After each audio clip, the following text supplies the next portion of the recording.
प्रिय विद्यार्थियों, मैं डॉक्टर वंदना बरमेचा, सह आचार्य हिंदी। आज हम पढ़ रहे हैं बसंत के अग्रदूत निराला संस्मरण का दूसरा भाग।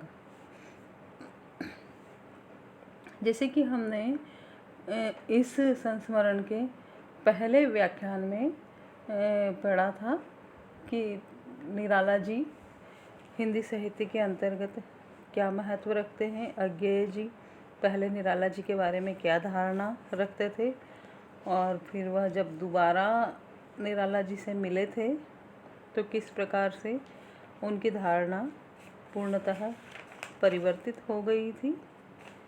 तो अपनी उसी बैठक का, अपने उसी मिलने का वह विस्तार से चित्रण कर रहे थे। कल हमने यह भी देखा था कि एक प्रखर बुद्धिशाली कवि मानसिक विक्षेप की अवस्था में चला गया था, लेकिन इस संस्मरण के लेखक अज्ञेय का कहना यह है कि उस अवस्था में भी वे संतुलित विचार विनिमय कर लेते थे। तो एक बार अज्ञेय जी सुमन जी है ना, शिव मंगल सिंह सुमन, प्रख्यात कवि, निराला जी से मिलने गए। लेकिन जाते जाते उन्होंने, सुबह के समय जाना तय हुआ था, जाते जाते उन्होंने कुछ देर लगा दी और लगभग 10 बज गए थे। आगे अज्ञेय जी निराला जी से बातचीत का उल्लेख करते हुए अपनी जो धारणाएं व्यक्त करते हैं उससे स्पष्ट पता चलता है कि निराला को समसामयिक साहित्य का पूरा ज्ञान था। निराला कहने लगे कि तुम क्या करना चाहते हो वह हम समझते हैं। स्वर की बात तो हम भी सोचते थे, लेकिन असल में हमारे सामने संगीत का स्वर रहता था और तुम्हारे सामने बोलचाल की भाषा का स्वर रहता है।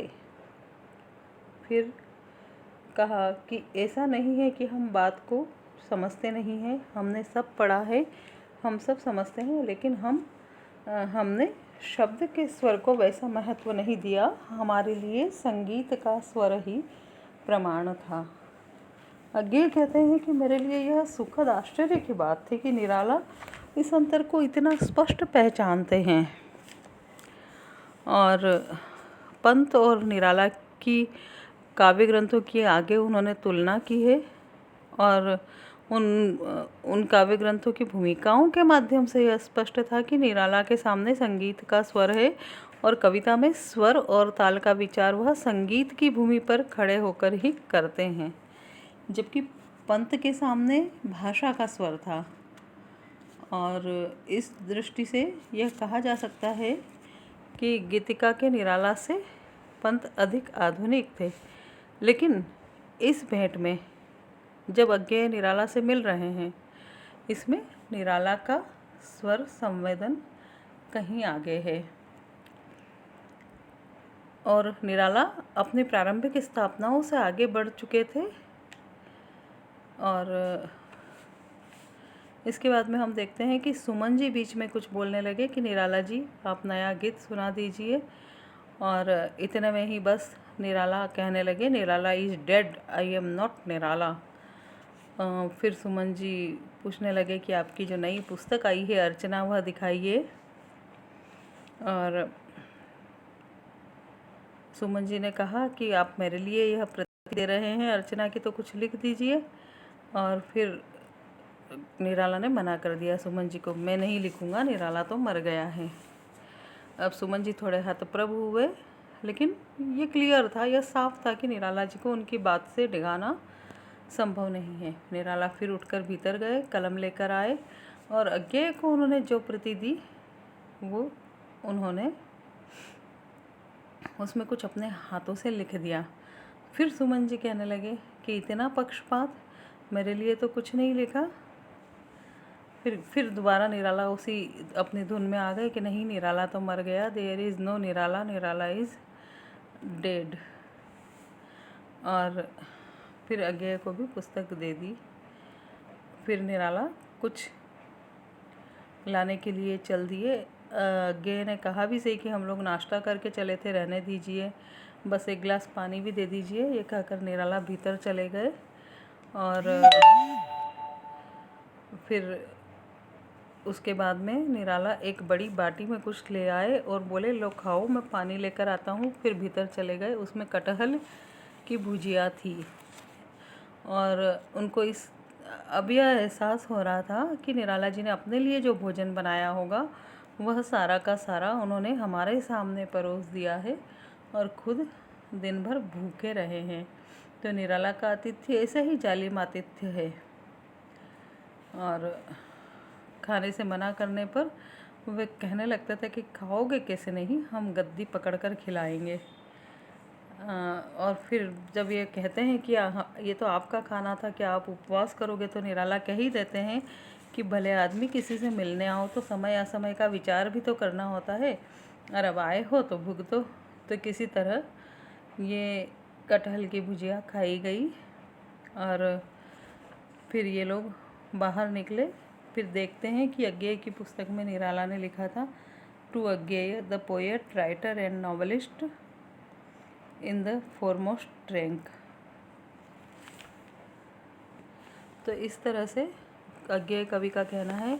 आगे इस संस्मरण में मैं आपको बता दूं कि अज्ञेय ने विभिन्न साहित्यकारों के साथ अपने संस्मरण एक पुस्तक में संग्रहित किए हैं, एक पुस्तक में प्रकाशित भी करवाए हैं और उन्हीं में से एक है यह बसंत के अग्रदूत निराला। तो इस संस्मरण में आगे बताते हुए वो कहते हैं कि निराला के तुलसीदास का प्रकाशन 1938 में हुआ था और उनके बारे में अपनी धारणा के आमूल परिवर्तन की घोषणा मैंने कर दी थी।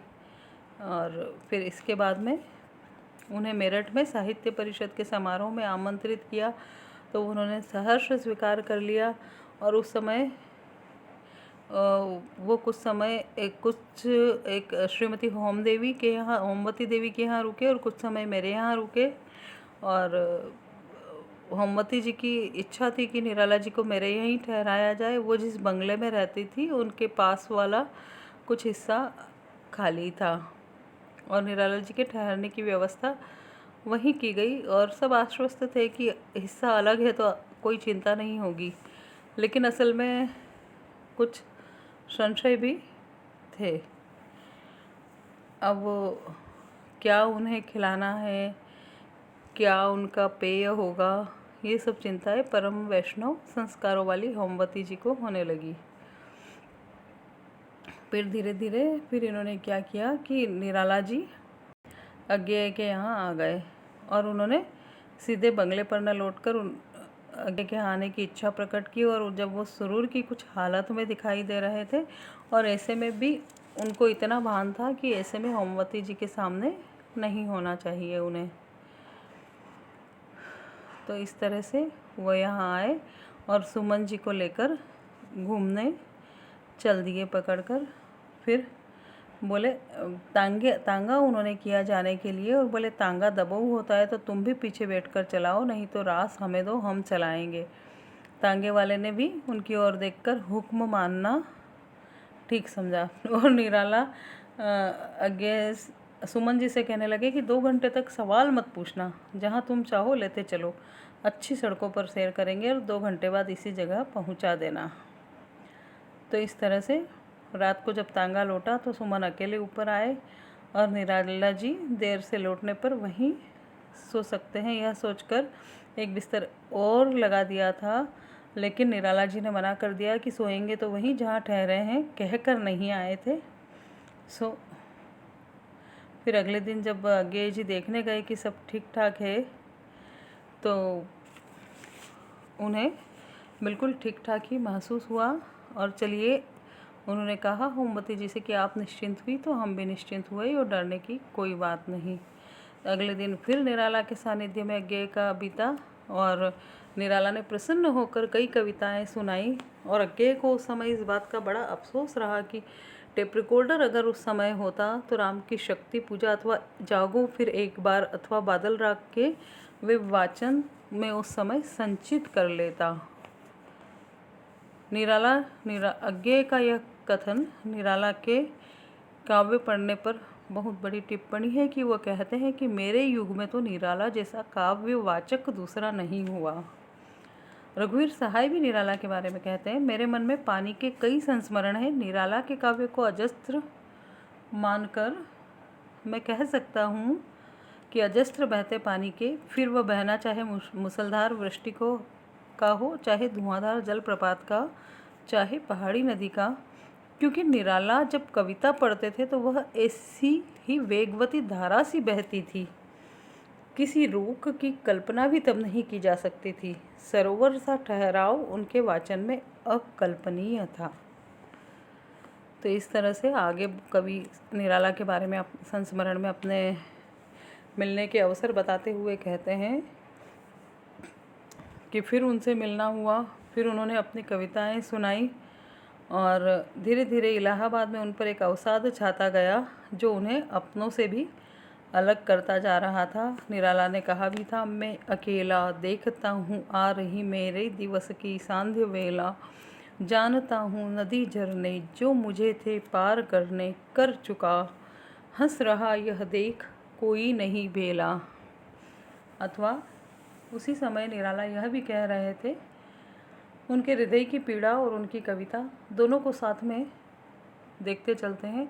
निराला कह रहे हैं, स्नेह निर्झर बह गया है, रेत सा तन रह गया है, बह रही है हृदय पर केवल अमा, मैं अलक्षित रहूं, यह कवि कह गया है। इसी क्रम में निराला की एक कविता, तुम ही हुए रखवाल तो उसका कौन न होगा। अथवा फिर हम ये भी कह सकते हैं निराला के ही शब्दों में कि वे दुख के दिन काटे हैं जिसने गिन गिन कर पल छिन तीन तीन, आंसू की लड़के मोती के हार पिरोए, गले डाल प्रियतम के लखने को शशिमुख, दुख निशा में उज्ज्वल अमलिन। महादेवी जी ने साहित्यकार संसद के माध्यम से निराला के लिए कुछ करने का प्रयास किया। उनके सम्मान में दावतें भी हुई, लेकिन वे भी ऐसी हुई मानो वे थोड़े और साहित्य समाज से अलग हो गए। निराला जी फिर उस संसद के बंगले को छोड़कर पुरानी कोठरी में चले गए। वहीं पर उनका अवसाद का स्वर और मुखर होता गया और धीरे धीरे उनका वही स्वर और अधिक बढ़ता गया। सचमुच ये कहा जा सकता है कि बसंत वाले निराला हिंदी काव्य के बसंत के अग्रदूत थे, लेकिन अब वो हैं नहीं। उनकी कविताएं पढ़ते हुए अज्ञेय का मन बार बार तुलसीदास मतलब निराला की कविता तुलसीदास की कुछ पंक्तियों पर अटकता है। वे पंक्तियां हैं, यह जागा कवि अशेष छविधर, इसका स्वर भर भारती मुक्त होएगी, तम के अमार्ज रे तार तार जो उन पर पड़ी प्रकाश धार, जग वीणा के स्वर के बाहर रे जागो, इस पर अपने कारुणिक प्राण कर लो समक्ष, दे दीप्यमान दे गीत विश्व को, रुको दान फिर मांगो। लेकिन कवि निराला ने दान कभी नहीं मांगा। उन्होंने गीत विश्व को दिया और गीत बांटते बांटते ही उनका तिरोधान हो गया और मैं अलक्षित रहूं, यही कवि कह गया। यहाँ आकर अज्ञेय अपने इस संस्मरण को समाप्त करते हैं। तो इस संस्मरण के माध्यम से एक तो हमें यह ज्ञात होता है कि संस्मरण नामक विधा रचना किस तरह से लिखी जाती है या लिखी जानी चाहिए। दूसरे, चूँकि यह संस्मरण एक साहित्यिक व्यक्तित्व में है, तो निराला के बारे में भी हमें बहुत सा ज्ञान मिलता है, हमारे ज्ञान में अभिवृद्धि होती है। और अज्ञेय इस संस्मरण में निराला की विभिन्न अपने से जुड़ी यादों को व्यक्त करने में समर्थ हुए हैं। और कभी कभी तो इसमें ऐसा भी लगता है कि वे अपने साथ साथ हमें भी बहा ले जाते हैं। ऐसा लगता है अज्ञेय की उन यादों के साथ हम भी निराला से मिलकर और उन पलों में जीने लगते हैं कि ऐसा हुआ होगा, वैसा हुआ होगा, और यही वास्तव में एक लेखक की सार्थकता है। धन्यवाद। अगले व्याख्यान में अगली रचना गद्य की विधाओं की फिर मिलेंगे। तब तक के लिए स्वस्थ रहिए, मस्त रहिए।